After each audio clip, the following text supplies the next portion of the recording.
Mēs noskaidrojam, ka šonadēļ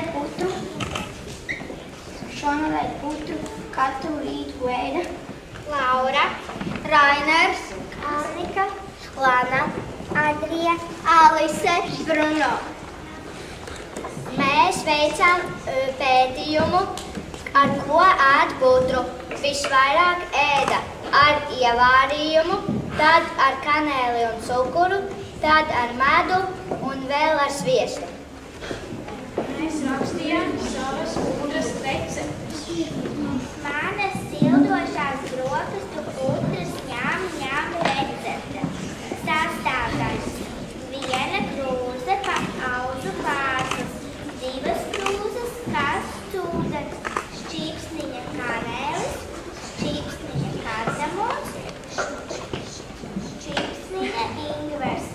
Putras pagatavošana: auzu pārslas aplej ar karstu ūdeni, pievienojam visas garšvielas, 5 minūtes briedinam, tad liekam vārīties 5 minūtes, tik pa laikam pamaisot, tad pārsniņam uzliekam vārciņu, lai uzgriezt. Gatavs! Labu apetīti!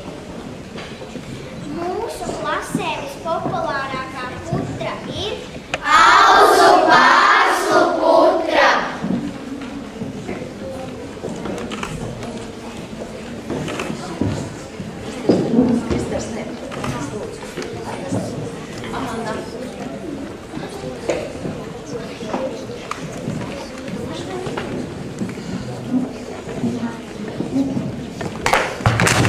Sveiks! Ko buksē? Nav spēka. Vai auzu pārslu putru šorīt ēdi? Man negaršo. Vai tad tu nezini, ka graudaugu piesputras dod spēku un enerģiju ilgam laikam? Vai tiešām? Ja netici, pajautā skolotājai. Jā, Ernest, Amandai ir taisnība. Arī mūsu ģimenē ir cieņā auzu pārslu putra. To ēdu gan es bērnībā, gan ēdam arī vēl šodien.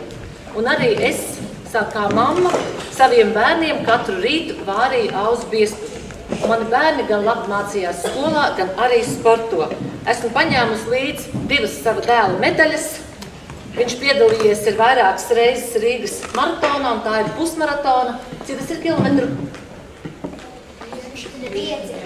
21.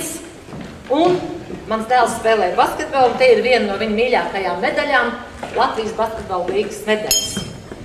Nu, Ernest, vai esmu tev pārliecinājusi, vai ēdīsi putru? Jā! Nu, par to es piešķiru tev medaļu.